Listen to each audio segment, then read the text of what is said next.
Dozens of high school students from 13 Indiana counties spent a week at Purdue University for the inaugural Purdue Research Park Entrepreneurship Academy.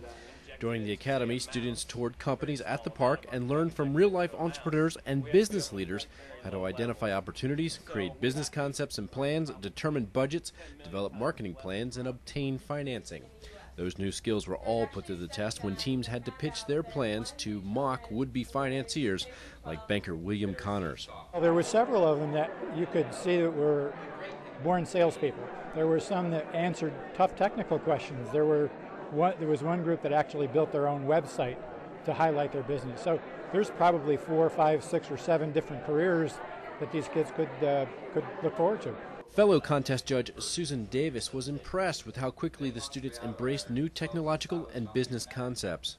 You could really see them rise to the top when it came to that, not only in terms of their presentations, and they have excellent oral communication skills, but also their willingness to go out and really find out more about topics like financial projections, exit strategies. Those aren't typical high school concepts, and so they've really had to go out and learn more about being an entrepreneur.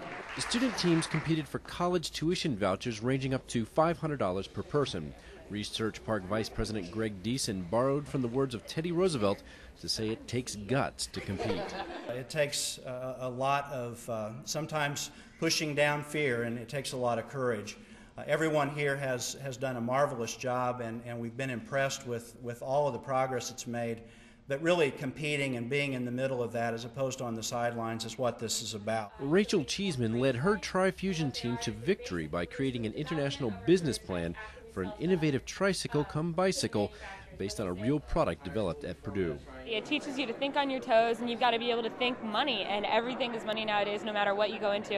And it was basically, you have to think money in everything. When we were trying to figure out how much we needed to ask for from the venture capitalists, we had to think manufacturing costs, OEM deals. I didn't even know what an OEM was.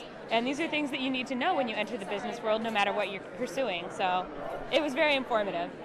Purdue First Gentleman Christian Foster, who engages future science, technology, engineering, and math students for Purdue's Discovery Park, delivered the Academy's keynote address at Hillenbrand Hall. He drew from economist Adam Smith when he observed that a prosperous nation is the result of many people bringing new enterprises into existence. And I congratulate today's honorees and each of you who has completed the Entrepreneurship Academy. This is the kind of experience that can change your life.